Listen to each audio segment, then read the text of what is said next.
sa ulo ng mga humahataw na balita. Hataw Balita. Pangulong Ferdinand Marcos Jr. inalis na ang ipinatutupad na mandatory price ceiling sa bigas halos isang buwan mula nang ipatupad ito. Hataw Balita. PBBM tinukoy ang ilang rice trader na pinasuhan dahil sa smuggling at hoarding. Hataw Balita. Senate President Juan Miguel Mig Zubiri naniniwala na dapat maghain ng kasong kriminal ang Philippine Coast Guard laban sa kapitan at tauhan ng oil tanker na sumalpok sa bangka ng 3 Pilipinong mangingisda sa may Scarborough Shoal. Hataw Balita. Pamamaga at pagdurugo sa paligid ng utak, sanhi umano ng pagkamatay ng 14 anyos na si Francis Gumikib na namatay matapos umanong sampalin ng kanyang guro sa Antipolo City. Hataw Balita. Magnitude 6.4 na lindol yumanig sa iba't ibang panig ng Mindanao kagabi. Hataw Balita. At Gilas Pilipinas wagi sa basketball semifinals ng 2023 Asian Games laban sa host country at defending champion na China. Hataw Balita. Mula sa ating mga humahataw na balita. Sa isang desisyon, inalis na ni Pangulong Ferdinand Marcos Jr. ang ipinatutupad na mandatory price ceiling sa bigas halos isang buwan mula nang ipatupad ito. Agad nang magiging epektibo ang pagbawi ni Pangulong Marcos sa Executive Order 39 na naglalagay ng price cap na 41 pesos para sa regular milled rice at 45 pesos naman para sa well-milled rice. Kabilang sa mga isinaalang-alang ng Pangulo sa desisyon ang inaasahang pagdami ng supply ng bigas dahil sa pagpasok ng harvest season at pagbaba ng presyo ng global price nito. Pakinggan po natin ang pahayag ni Pangulong Ferdinand Marcos Jr. Nito. Well, I think it's the appropriate time since namimigay tayo ng mga bigas. Yes, we are, as of today, we are lifting the price caps on the rice, both for the regular milled rice and for the well milled rice. So tinatanggal na natin yung mga control.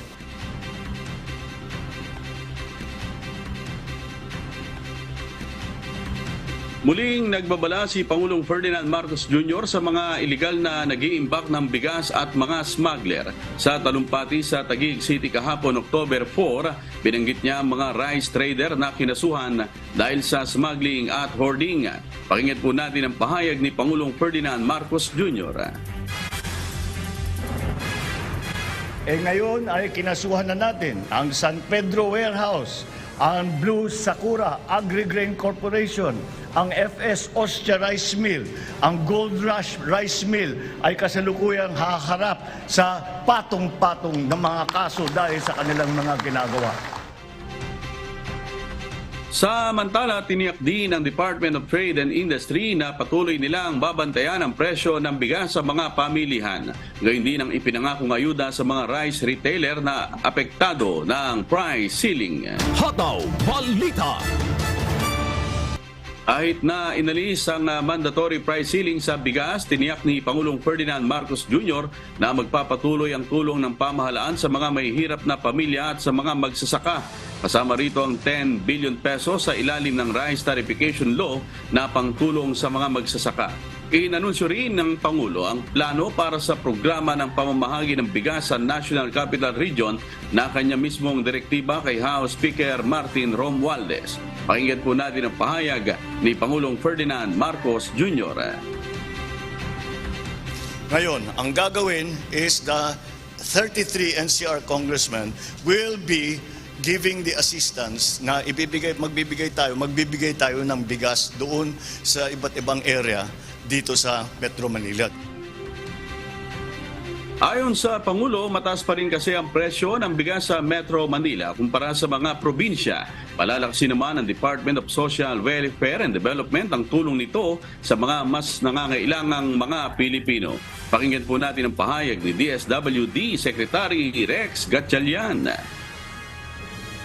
Pinag-utos ho ng Pangulo kahapon at pinagtibay naman ng departamento na pag-iigtingin pa natin yung pag-distribute ng assistance to individuals in crisis situation. Hataw Balita. Inikayat ng National Food Authority ang mga lokal na pamahalaan sa Central Luzon na sumali sa NFA program na Palay Marketing Assistance Program for Legislators and Local Government Units o PALGU.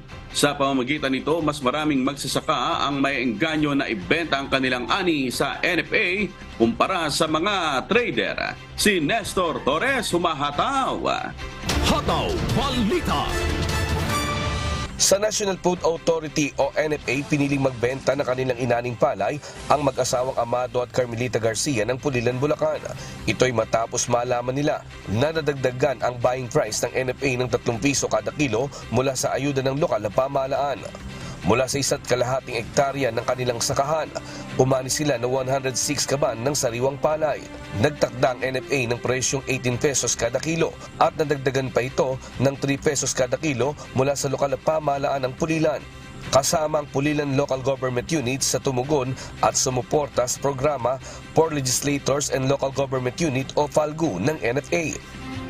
Dati sa traders, kasi wala namang ibang kaming dadalan kundi sa kanila. May ayuda sa amin ng munisipyo na 3 pesos per kilo. Kamahal ho ng mga gamit sa bukid ngayon talagang malaking bagay sa amin. Moisture content po nung palay nila, sir, at nilaman po ay 25.7% po. Na ibig sabihin, mas medyo sariwa po dahil bagong ani po yung kanilang mga palay. Ang magiging price po ng palay ni sir at ni ma'am po ay 17.82 pesos at plus 3 pesos po na palgu mula po sa Municipality of Pulilan. Kaya total po magiging 20 pesos po ang manggagaling sa NFA and sa Municipality of Pulilan. Sumali na rin sa proyekto ang lungsod ng Malolo sa Bulacan. Dagdag na piso naman kada kilo sa bili ng NFA sa magsasaka ang ibinigay ng provincial government ng Tarlac upang hikayatin ang mas marami pang magsasaka na magbenta sa NFA. Umapela rin ang mga ito na makiisa rin ang iba pang probinsya sa programa. Sana wag sila makalimot na tulungan and suportahan, tangkilikin ang NFA. Ayon sa municipal agriculturist ng Pulilan, malaking tulong ang hakbang na ito para may iwasang magsamantala ang ibang traders sa mga magsasaka. Para po yung ating mga trader, hindi po nila hawak sa leeg yung ating mga magsasaka na alam po nila na ang NFA o ang National Food Authority ay kumikilos para makatulong din po sa magsasaka na ang presyo po ng NFA at saka ng trader ay halos pantay at ngayon nga po ang bayan ng Pulilan ay nagdagdag pa nga po ng halagang 3 piso bawat kilo ng palay. Ang maari lamang na magbenta ng palay sa NFA ay ang mga nakatala sa Registry Sector for Basic Agriculture o RSBA ng Municipal Agriculture Office. Pwede rin silang makipag-ugnayan sa Municipal Agriculture Office sa kanilang lugar kung sakaling hindi pa nakalista ang isang magsasaka. Diyos ang aming sandigan, serbisyo publiko ang aming pinahahalagahan. Nestor Torres, humahataw! Hataw Balita. Nagpaabot ng pakikiramay si Pangulong Ferdinand Marcos Jr. sa pamilya ng 3 mangingisda ng FFB Dirin na trahedyang nasawi sa Bajo de Masinloc matapos mabangga ng isang commercial vessel. Sa isang pahayag sa social media, ipinahayag ng Pangulo ang kanilang panghihinayang sa nangyaring insidente. Sa kasalukuyan, isinasagawa ang investigasyon upang matiyak ang lahat ng mahalagang detalye ukol sa pangyayari. Tiyak din ng Pangulo sa mga biktima at kanilang pamilya na pananagutin ang mga may kagagawan ng naturang trahedya. Kaugnay nito, nagpabot din ng pakikiramay ang Department of Foreign Affairs o DFA sa mga pamilya ng mga nasawi. Ayon kay DFA spokesperson Maria Teresita Daza, iniintay pa nila ang resulta ng investigasyon mula sa Philippine Coast Guard o PCG bago sila maglabas ng anumang pahayag bilang pagrespeto sa pamilya ng mga nasawi. Hataw Balita. Naniniwala si Senate President Juan Miguel Mig Zubiri na dapat maghain ng kaso ang gobyerno ng Pilipinas sa pamamagitan ng Philippine Coast Guard laban sa kapitan at tauhan ng oil tanker na sumalpok sa bangka ng 3 Pilipinong mangingisda sa may Scarborough Shoal. Ito'y kung mapatutunayang mayroong malinaw na intensyong pabayaan ang mga Pilipinong mangingisda. Kabilang dito ang kasong homicide, ganun din ang bayad pinsala para sa pamilya ng mga nasawi.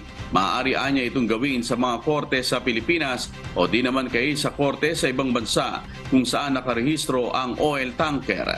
Pakinggan po natin ang pahayag ni Senate President Juan Miguel Mig Zubiri. Parang hit and run incident yan eh. Na alam na nila na binunggo nila yung barko ay yung fishing vessel, tapos lumubog, hindi nila tinulungan, pinabayaan.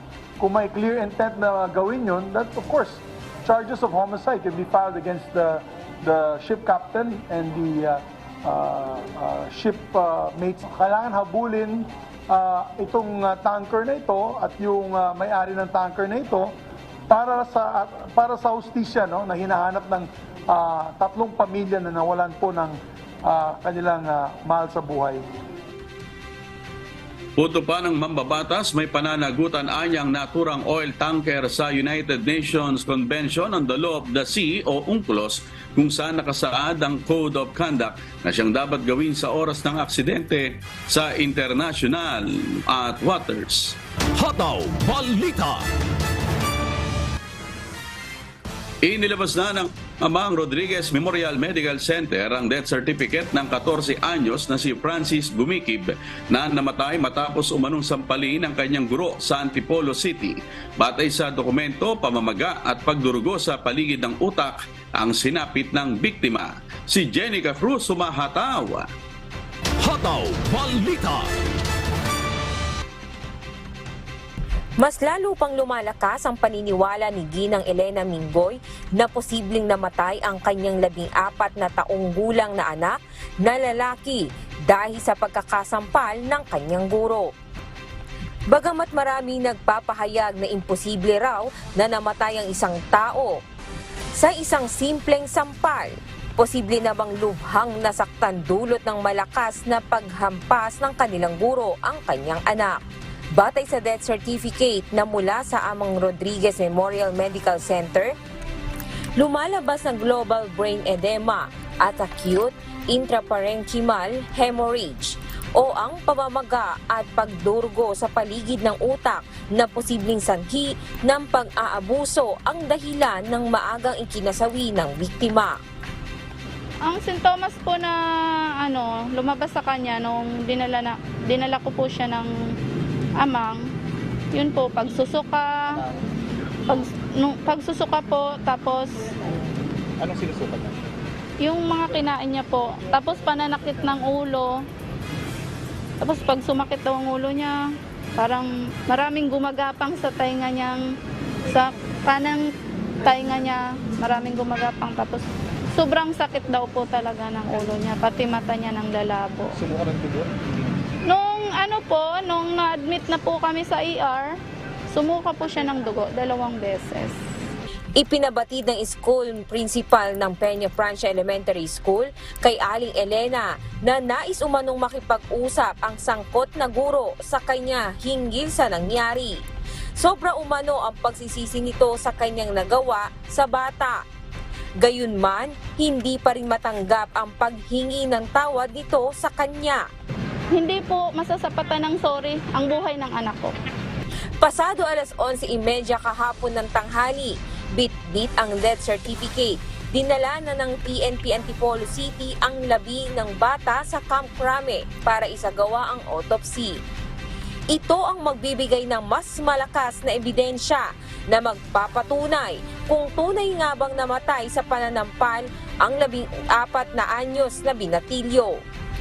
Ayon kay Police Lieutenant Colonel Ryan Manongdo, ang Chief of Police ng Antipolo City Police, may mga tatayo na ring sasaksi sa ginawang pananakit sa batang estudyante.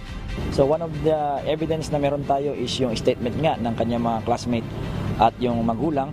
At pero ang mas matimbang dito ay yung autopsy report po sana upang mas maisampa natin ng airtight yung ating complaint.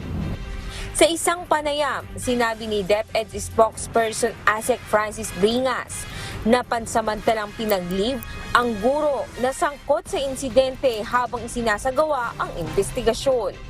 Batay sa Child Protection Policy Manual ng DepEd, mahigpit na ipinagbabawal sa mga guro ang gumamit ng corporal punishment o physical na parusa para disiplinahin ang isang estudyante. Diyos ang aming sandigan, serbisyo publiko ang aming pinahalagahan. Mula rito sa Rizal, Jenica Cruz, Humahataw. Hataw Balita. Natagpuan ng mga tauhan ng Philippine Coast Guard Southern Tagalog ang isang inabandonang bagahe na may lamang kalibre 38 baril sa loob ng palikuran sa Batangas Port. Si Benedict Samson, Humahataw. Hataw Balita. Humingi ng tulong sa Coast Guard District Southern Tagalog noong Lunes, October 2, ang security agency na nagbabantay sa Batangas Port dahil sa isang inabandonang bagahe sa comfort room ng Batangas Port Marshalling Area. Kaagad namang nag-deploy ang PCG ng K9 unit upang beripikahin ang insidente. Sa pagsisiyasat sa naturang bagahe, nagpakita ng positibong indikasyon ng explosive detection dog na si Solo. Dito nakita ang isang kalibre 38 baril na ngayon ay na-turnover na sa Philippine Ports Authority Police para sa proper disposition at safekeeping. Diyos ang aming sandigan, serbisyo publiko ang aming pinahalagahan. Benedict Samson, Humahataw. Hataw Balita. Isang magnitude 6.4 na lindol ang tumama sa Sarangani, Davao Occidental nitong Miyerkules ng gabi. Ang pagyanig naramdaman sa iba't ibang panig ng Mindanao. Si Lucilio Ren, Humahataw. Hataw Balita. Hindi pa man nagsasara, nagsilabasan na ang mga shoppers sa isang mall na ito sa Davao City pasado alas 7 ng gabi nitong Miyerkules, October 4. Ang mga panggabing estudyante namang ito napilitang magkumpulan sa labas ng kanilang paaralan. Ang mga guests sa isang hotel mabilis na lumabas sa kanilang tinutuluyan. Sa kuha naman ng isang netizen sa kaparehong syudad, makikita ang paggalaw ng mga kable at ng mga bakal sa isang itinatayong gusali. Ang mga eksenang ito sa Davao, gayon din sa iba't ibang panig ng Mindanao, ay kasunod ng pagtama ng magnitude 6.4 na lindol alas 7:21 kagabi sa tala ng Philippine Institute of Volcanology and Seismology of PHIVOLCS. Sentro ng pagyanig ang timog silangang bahagi ng Sarangani Islands sa Davao Occidental. May lalim itong 139 kilometers at tectonic ang origin. Pinakamalakas ang pagyanig sa mga bayan ng Sarangani at Don Marcelino sa probinsya ng Davao Occidental na umabot sa intensity 5. Dahil dito, sinuspindi muna ang klase sa buong lalawigan ngayong araw upang bigyang daan ang pag-inspeksyon sa mga gusali. Suspindido rin muna ang klase sa Island Garden City of Samay ngayong araw. Intensity 5 din ang naramdaman sa Kiamba at Malungon sa Sarangani at sa Digo City sa Davao del Sur. Intensity 4 naman sa mga kalapit na lugar, kabilang na sa General Santos City. At Intensity 3 ang naramdaman sa Davao City. Umabot din hanggang sa malalayong lugar ang pagyanig, gaya ng Zamboanga City at Cagayan de Oro City na nakapagtala ng Intensity 2 at Intensity 1. Sa ngayon, wala pang naitatalang casualty kasunod ng malakas na pagyanig. Patuloy pa rin ang assessment sa mga gusali para sa mga posibleng pinsala. Pero ayon sa PHIVOLCS, wala namang inaasahang damage kasunod ng lindol. Gayunman, inaasahan ng aftershocks. As of 3 a.m., 4 na mga aftershocks na may lakas sa pagitan ng magnitude 2.4 hanggang 3.2 ang naitala ng PHIVOLCS kasunod ng magnitude 6.4 earthquake. Diyos ang aming sandigan, serbisyo publiko ang aming pinahahalaghan. Lucilio Ren, Humahataw. Hataw Balita. Tinitignan ng Land Transportation Office sa Central Visayas o LTO-7 ang insidente ng road rage na nag-viral online na kinasasangkutan ng dalawang motorista sa Barangay Margondon, Lapu-Lapu City noong Lunes, October 2. Nakarating na sa opisina ni LTO Chief Assistant Secretary Bigor Mendoza II ang nasabing video. Ayon kay LTO 7 Regional Director Glenn Galario, iniutos ni Mendoza na ilabas ang mga show cause order sa SCO laban sa naturang motorista nitong Miyerkules, October 4. Nakipag-coordinate na anya sila sa Philippine National Police at Lapu-Lapu City Traffic Management Office sa mga detalye ng parehong motorista sa video. Kinasasangkutan naman ng taxi driver at habal-habal driver ang naturang road rage incident. Sa Syoko sa order, inutusan ni Galario ang mga sangkot na driver na magbigay paliwanag kung bakit hindi sila dapat parusahan sa ilalim ng Section 48, Article 5 ng Republic Act 4136 o ang Land Transportation and Traffic Code. Hataw Balita. Oy, nagwagi sa basketball semifinals ng 2023 Asian Games ang Gilas Pilipinas laban sa host country at defending champion na China. Sa kabila ng matinding pressure, ipinakita ng Gilas ang kanilang tapang sa pagtatala ng 1-point victory at tinapos ang laro sa score na 77-76. Samantala matapos patumbahin via technical knockout sa round 2 ng men's 71 to 80 kg boxing event semifinals, ang Syrian boxer na si Ahmad Gosun pasok na sa finals ang ating Filipino Olympic medalist na si Yumir Marcial. Dahil sa matagumpay na ito, sigurado na ang silver medal para kay Marcial at may pag-asa pa para sa gintong medalya sakaling manalo siya sa finals. Isa sa alang-alang natin ang kasaysayan dahil si Marcial ang unang Pinoy boxer na nakapasok sa 2024 Paris Olympics. Nasungkit naman ng Team Pilipinas o Team Philippines ang bronze medal para sa sepak takraw. Ito ang ika-11 medalya ng Pilipinas at pang-siyam naman para sa bronze medal sa 2023 Asian Games na ginaganap sa Hangzhou, China. Isinailalim sa pagsusuri at pagsubok ang kahandaan ng Bacolod City Police Office para sa nalalapit na barangay at sangguniang kabataan elections o BSKE sa ginanap na simulation exercises kahapon. Kabilang sa mga isinagawa sa nasabing aktibidad ang mga high-risk checkpoint, insidente ng pamamaril na may kaakibat na hostage taking at mga senaryo ng pambobomba. Si Weng Fernandez humahataw. Hataw Balita. High-risk checkpoint shooting incident na may kasamang hostage-taking at bombing situations. Ilan lamang ito sa mga senaryo sa isinagawang simulation exercises sa Bacolod City Police Office Headquarters kahapon, October 4. Dito sinubok ang kahandaan ng mga pulis, sundalo, rescuer at mga tauhan ng Bureau of Fire Protection sakaling mangyari ang mga nabanggit na insidente sa araw mismo ng halalan sa October 30. Katulad na lamang sa high-risk checkpoint senaryo kahapon kung saan 3 sospek ang kunwari napatay ng mga otoridad, habang nakatakas naman ang 2 kasamahan nila na nakamotorsiklo. Pinarada ng mga pulis ang sasakyan ng 3 sospek dahil sa ipinatupad na COMELEC checkpoint. Pero hindi tumigil ang mga ito kaya hinabol sila ng mga otoridad hanggang sila ay mabaril at napatay. Sunod na senaryo naman ang shooting incident na may hostage taking. Isang babae ang hinostage ng 2 sospek. Nakipagnegosasyon pa ang mga otoridad sa isang sospek pero tumanggi ito kaya binaril na siya ng sniper. Ang isa naman ay pinagbabaril ng mga otoridad. Sa panghuling senaryo naman isinagawa ang bomb threat simulation sa loob ng polling centers. Isang kahina-hinalang kahon na may lamang bomba ang kunwari iniwan ng sospek. Agad na rumisponde ang Explosive Ordnance Division at pinasabog ang bomba sa ligtas na lugar. Paalala ng mga otoridad sa mga pulis, laging maging maingat sa pagresponde. Huwag magmadali at laging sundin ang protocol o procedure sa pagganap ng tungkulin. Maganda execution, kaya lang yung actual scenario kasi talaga. Kaya nga sabi ko nga, is talagang ito is re-regular namin. Re-regular namin at Ayon sa Bacolod Police Office, bagamat walang election hotspot sa lungsod, ay nakahanda pa rin sila lalo't ipinagdiriwang din ngayong buwan ang Mascara Festival. Mahigit 1,000 pulis ang idideploy sa election at bawal munang umabsent ang mga ito. Dito wala tayong hotspots o election hotspots na gano'n. Wala tayo. Pero despite of that, hindi kami titigil katulad nato. Naka-ready kami pagdating doon. Sa mga magiging possible scenarios. Samantala, ngayong araw naman i-deploy ang iba't ibang law enforcement agency para sa opening ng pagdiriwang ng Mascara Festival sa October 6. Diyos ang aming sandigan, serbisyo publiko ang aming pinahahalagahan.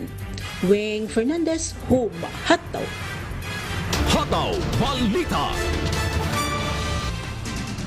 Nasabat ng mga tauhan ng Antipolo City Police Station ng mahigit kalahating milyong pisong halaga ng hinihinalang shabu sa isang buy-bust operation sa Antipolo City.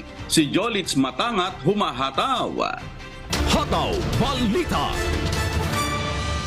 Mahigit kalahating milyong piso ang halaga ng hinihinalang shabu na nasabat ng Antipolo City Police sa isinagawang buy-bust operation sa Barangay Mayamot, Antipolo City itong Miyerkules, October 4. Target ng operasyon na sina alias Lim at alias Ana. Ayon sa mga otoridad, dati nang nakakulong sa pagbebenta ng illegal na droga ang naturang mga sospek. Inaresto ang mga ito matapos ang isang linggong pagsusurveillance at maakto ang mismong pagbebenta nito.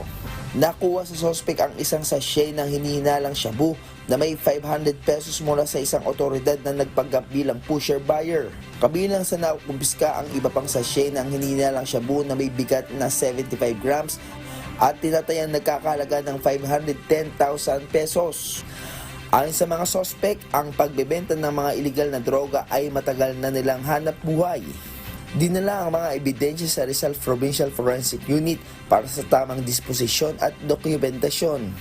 Samantala, kasalukuyan nakapiit ang mga sospek sa Antipolo City Police Station Custodial Facility at nahaharap sa kasong paglabag sa Republic Act 9165 o Comprehensive Dangerous Drugs Act of 2002.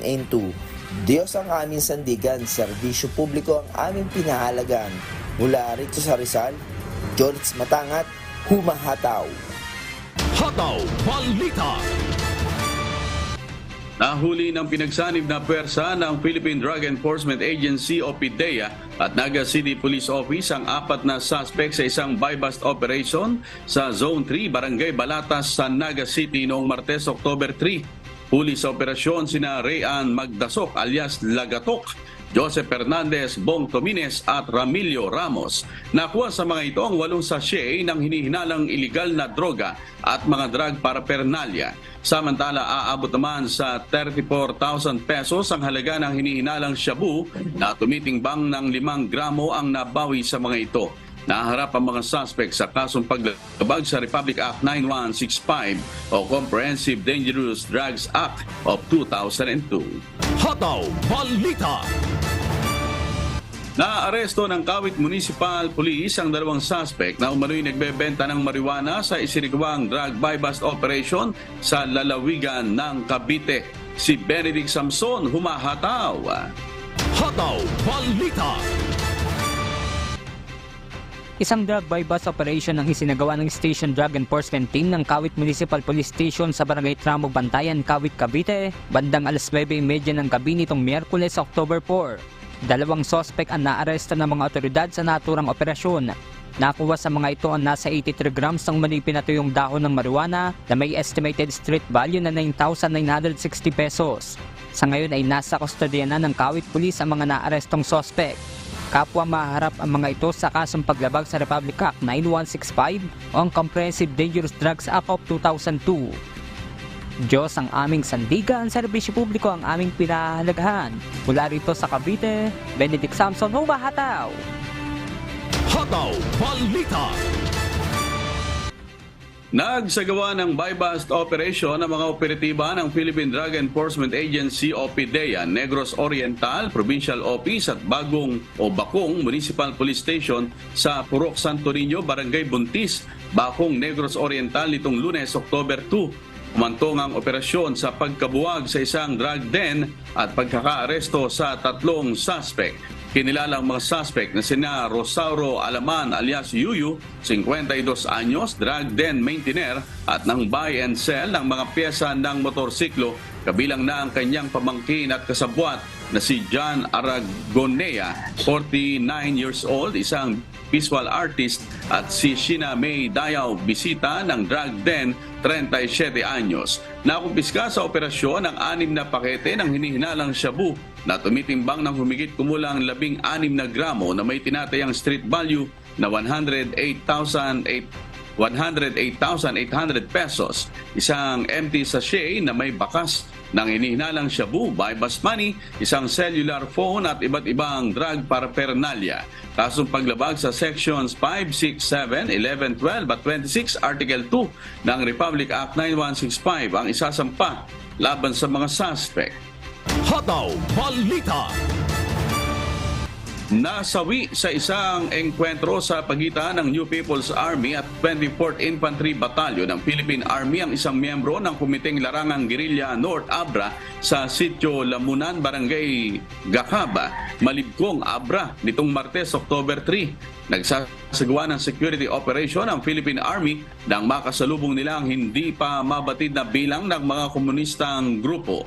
Na-recover sa pinangyarihan ng bakbakan ng iba't ibang war at personal materials na kinabibilangan ng isang M14 rifle, 4 na magazine, 42 piraso ng bala ng carbine rifle, 16 na piraso ng bala ng M14 at iba pa. Nadiskubre rin na ang ilang miyembro ng Communist Terrorist Group ay tubong Mindanao kung saan sinasabing bahagi ito ng plano ng Ilocos Cordillera Regional Committee na pinamumunuan ni alias Auri na taga Mindanao na palakasin ang nanghihinang Komiteng Larangang Guerrilla North Abra. Panawagan ng Philippine Army sa mga natitirang mga miyembro ng CTG na magbalik loob na sa pamahalaan tungo sa mas mapayapa at progresibong pamumuhay. Hataw Balita. Hinuli ng Cuyo Municipal Police Station, Philippine Coast Guard Cuyo at Bantay Dagat Palawan ang isang sky blue na motorized bangka na iligal na nangingisda sa nasabing bayan kahapon, October 4. Sinabi ng mga otoridad na lumabag sa Provincial Ordinance No. 1643 Series of 2015 na mga naaresto. Nakuha sa mga ito mga gamit sa iligal na paghuli ng isda tulad ng 2 unit engine o makina ng bangka at isang unit ng air compressor tank, 50 kilos na isda, 4 na rolyo ng plastic hose, 2 pirasong propeller, 9 na piraso ng foot paddle, 1 pirasong flashlight, diving goggle mask at 1 piraso na improvised spear gun. Dinala naman ng mga tauhan ng Cuyo Municipal Police sa kanilang istasyon ang mga nahuling iligal na nangingisda upang masampahan ng kaukulang kaso. Hataw Balita. Inikayat ni Balbalan Mayor Almar Malanag ang mga swine trader mula Abra na nagbibiyahe ng alagang baboy sa Kalinga o dumaraan sa kanilang bayan na magpresinta ng transport pass o issued African Swine Fever o ASF clearance. Kaugnay nito, binalaan ng alkalde ang mga ito na maaari silang mahuli kung babaliwalain ang polisiya ng bayan tungkol sa ASF. Anya, sa kabila ng mga babala, patuloy pa rin ang pagbiyahe sa mga alagang baboy ng traders mula sa lalawigan ng Abra, gayon din sa mga lugar ng Tabuk City nang walang issued ASF clearance mula sa kanilang pinanggalingang lugar. Ayon kay Mayor Malanag, kinonsulta niya ang problema kay Abra Provincial Veterinarian Dr. Jomar Sales kung saan tiniyak na hindi siya magbibigay ng ASF clearance sa mga trader kung hindi pumasa ang kanilang baboy sa examination test ng kanyang tanggapan. Paglilinaw ng alkalde, inisyatibo ng lokal na pamahalaan ng Balbalan ito bagamat hindi binebenta ang baboy o karne ng baboy sa naturang bayan. Hinimok naman ang publiko na maging mapanuri sa mga binibilhing baboy lalo na ang naglipa ng sakit ng mga ito.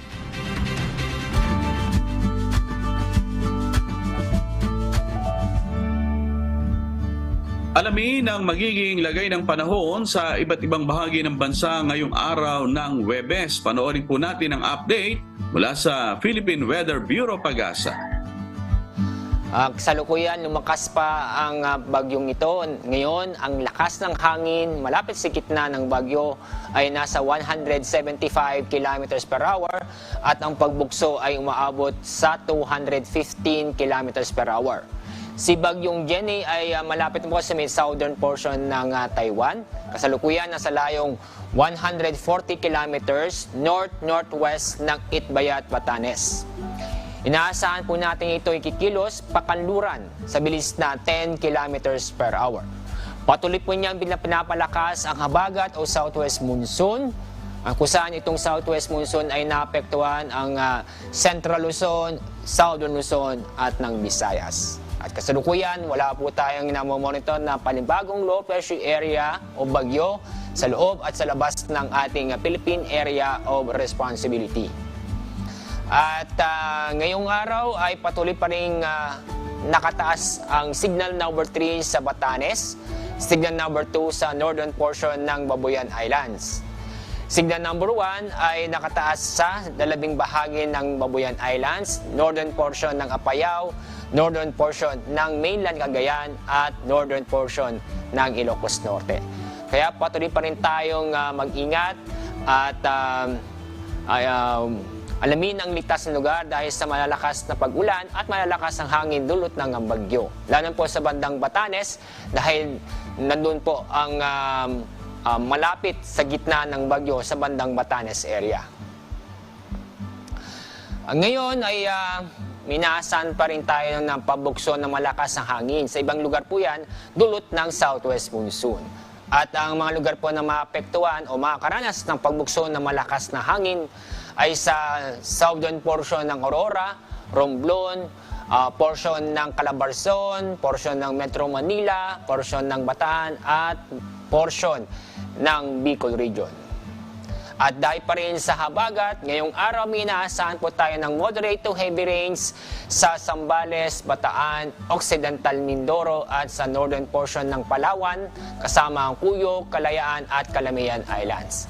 Bukas may inaasahan pa rin tayong moderate to heavy rains dulot ng habagat sa Bataan at Zambales, kasama na rin ang Pangasinan. Iba pang detalye ay mababasa po nyo sa ating Pag-asa website, sa ating weather advisory number 9, inisyo po namin kagabi around 11 o'clock ng gabi. At dahil po dito sa mga inaasahang malalakas ng ulan at malalakas ng hangin, inulit po namin ay mag-ingat po tayo at alamin po ang ligtas na lugar dahil may posibilidad po na magkaroon ng landslide at flash flood dulot ng malalakas na pag-ulan sa mga mababang lugar at malapit sa ilog. Sa ating gale warning ay patuloy pa rin makakaranas ng matataas ang alon sa seaboard ng Northern Luzon dahil sa bagyo. Ang mataas ang alon, aabot po ng 10 metro. At naman lugar po na sa ilalim ng gale warning ay sa Batanes, Cagayan, kasama na rin ang Babuyan Islands, Isabela at Ilocos Norte. Kapag may gale warning, automatic pong huwag pong wala out nating mga kabayan doon dahil po delikado dahil sa matataas na alon. At napanood po natin ang update mula sa Pag-asa. Tandaan, sa bawat araw na ating nasisilayan, tayo magpasalamat sa Diyos na may lalang. Hataw Balita. Samantala, 50 mangingisda ang naging benepisyaryo ng isinagawang outreach program ng 2nd Provincial Mobile Force Company ng Philippine National Police sa Orion, Bataan. Si Melanio Aquino humahataw. Hataw Balita.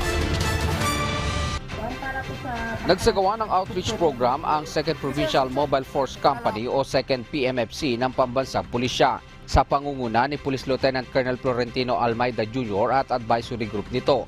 Katuwang ang Bataan Provincial Police Office sa bayan ng Orion, Bataan kahapon October 4. Layo ng nasabing programa na mailapit sa ating mga kababayan ang mga serbisyong kanilang kailangan at upang maging bukas ang mga ito sa pakikipagdialogo at pakikipag-ugnayan sa mga kinauukulan sa pamamagitan ng kawani ng pambansang pulisya sa lugar. Kaya kami nandito ngayon sa inyo dahil para magkaroon tayo ng interactive engagement policing o magkaroon tayo ng magkadaupang palad tayo. Pagka po kasi nag-uusap tayo, malalaman namin yung kung ano yung mga pangangailangan nyo, kung ano yung magiging mga problema nyo. At nang sa ganon, mabigyan po natin ng solusyon o mailapit po natin sa kinaukulan, sa kinakataas-taasan. Nagsagawa sa nasabing aktibidad ng feeding program, dental care at namahagi ng libreng dental kit tulad ng libreng toothbrush at toothpaste para sa mga batang estudyante ng Kapunitan Daycare Center. Kasabay nito ay tumanggap naman ang mga mangingisda ng libreng grocery items para sa kanilang pamilya at libreng gupit para sa mga ito. Nagpasalamat naman si Ginoong Roberto Nadong, presidente ng Samahan ng mga Mangingisda sa Kapunitan o SAMACA, sa kanilang natanggap na tulong at serbisyo mula sa 2nd PMFC. Ang tulong pong naibigay niyo po sa amin to ay malaking tulong para sa aming mga maliliit na mga isda. Ang biyaya po kayo na dumating sa amin ngayon ay malaking bagay na po to sa amin. Katulad ko po ngayon na wala pong huli sa dagat, pananghalian na, isa na to sa makakatawid gutom kumbaga. Sana po wag po kayo magsasawa na magpamigay po sa amin. Diyos ang aming sandigan, serbisyo publiko ang aming pinahahalagahan. Mula rito sa Bataan, Milanio Aquino, humahataw. Hataw Balita. Mapatatas na ang literacy rate o pagkatuto ng mga daycare pupils sa Cagayan kasabay ng pagdulunsad ng Children Literacy and Liberty Instruction Program o CLIP ng Cagayan Provincial Learning and Resource Center.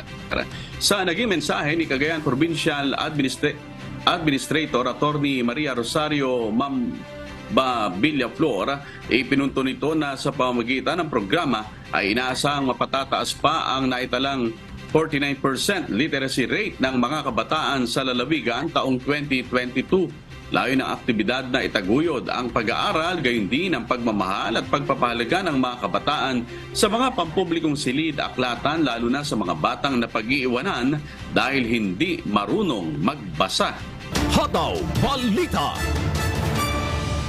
Bilang pagkilala sa magigiting na mga veteranong lumaban para sa bansa, isang photo exhibit ang binuksan sa isang mall sa Baguio City. Tampok dito ang mga larawang artikulo at memorabilia ng mga pangyayari noong World War II. Si Grace Flores humahataw. Hataw Balita. Sinariwan ng war veteran William Pasiwin na noong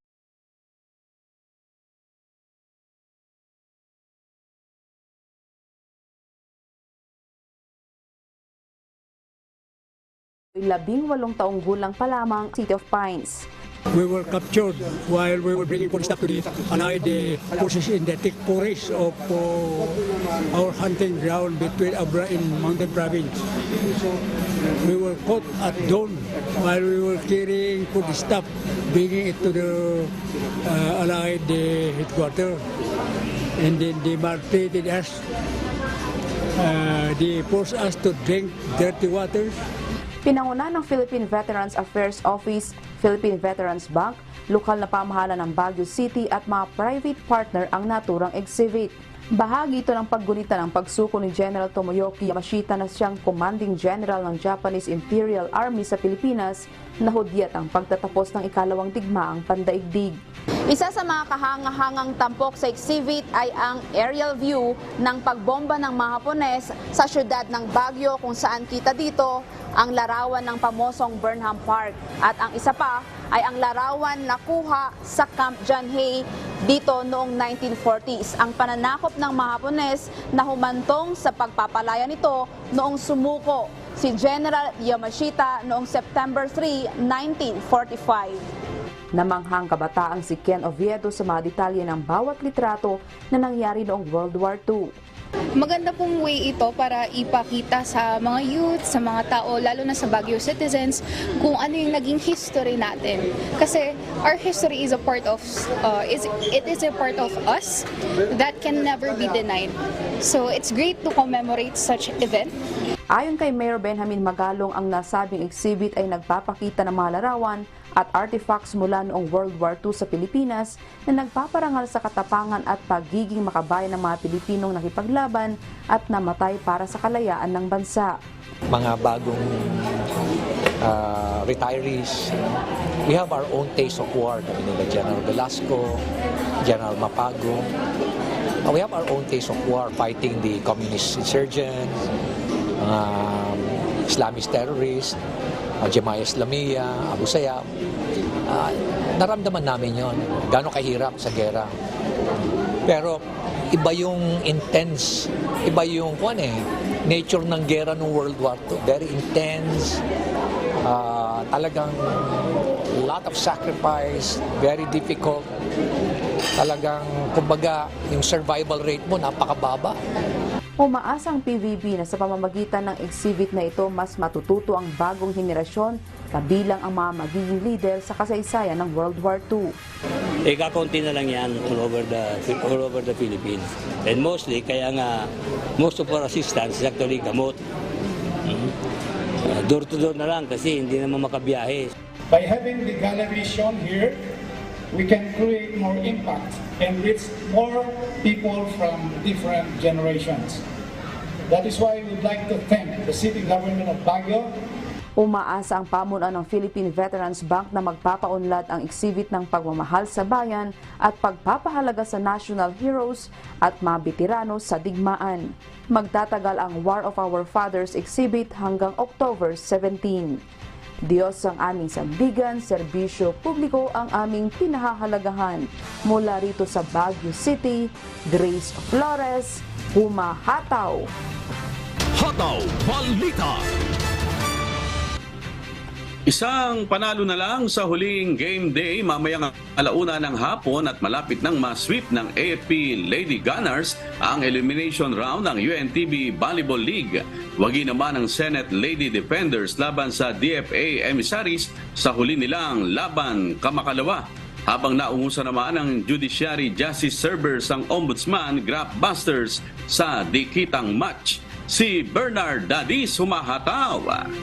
Hataw Balita. She makes a set and recycle. Exciting matches ang natunghayan sa pagpapatuloy ng elimination round ng UNTV Volleyball League sa Paco Arena sa Maynila. Digdigan ng laban sa unang match sa pagitan ng Judiciary at Ombudsman. Dikitan lang ang score sa first 3 sets bago naungusan ng Justice Servers ang Graphbusters sa 4th set na tinapos ang laro sa score na 25-16, 24-26, 27-25 at 25-19. Last few weeks po, di ba, kasi medyo mahaba din yung pahinga namin. Nag-focus kami doon sa sa transition play, which is yung in rallies. Kasi ang ini-input ko sa nila dapat pagka yung bola na-receive namin, maka-atake kami ngayon. Last time kasi nag-video scout din kami doon sa last game namin. Nakita namin problema namin, which is yung butas sa gitna. Which is nakita ko din naman na kumikilos naman na sila, unlike before na nag-i-stop. Pero tiyatry na nila ngayon, kunin lahat ng bola. Kung mapapansin niyo po, halos kalahati po ng player ko wala po. Yung iba po busy sa work, tapos yung iba po galing sa sakit. Kung sa preparation naman po, nakapag-prepare naman po kami. Ang problema lang po talaga, dahil po doon po sa klima, kapalit-palit, doon po kami nadali, nagkasakit po yung mga po. Sa second game, pinakaba naman ng PNP Lady Patrollers ang AFP Lady Gunners matapos talunin sa unang set. Pero hindi nawala ang composure ng AFP at agad binawian sa 3 sunod na set ang PNP para mapanatiling walang dungis ang kanilang record sa elimination round. Ang final score, 23-25, 25-11, 25-13 at 25-14. Walang may set na maayos, wala rin atake. Pagdating ng mga ilang sets, nag-adjust naman. So, binigyan ng instructions kung paano nila i-overcome yung mga errors nila. Ngayon, okay naman. Nakapag-adjust agad. Set, medyo nasunod siya. Pero nung nanalo kami sa first set, medyo nag-relax sila. Nawalan sila ng receive at confidence sa sarili. Sa service, lalo na sa service nila. Sa third match, tinalo naman ng Senate Lady Defenders ang DFA Emissaries sa 3 sets, 26-24, 25-17 at 25-11. Bernard Dadis, UNTV News and Rescue. Diyos ang aming sandigan, serbisyo publiko ang aming pinahalagahan. Hataw Balita.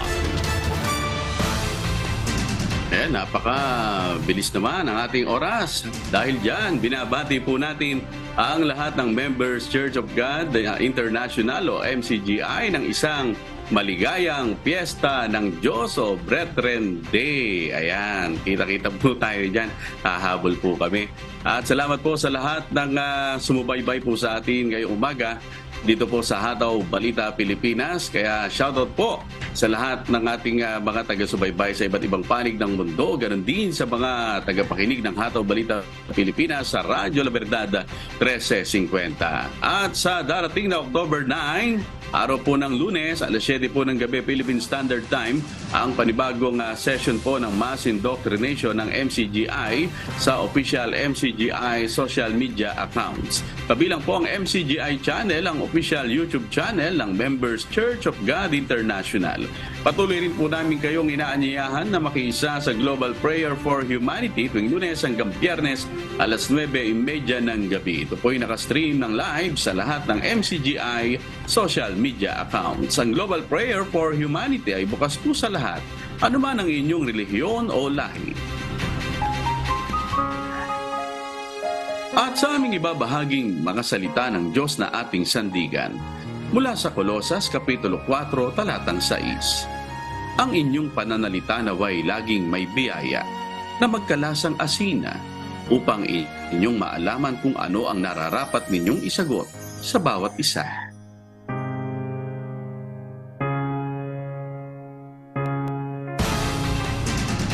At yan po ang mga humahataw na balita ngayong umaga ng Huwebes, 5 sa buwan ng Oktubre 2023. Sa ngalan po ng lahat ng bumubuo ng UNTV News and Rescue at ng UNTV Radyo La Verdad 1350 ng ating mga correspondent mula Luzon, Visayas at Mindanao.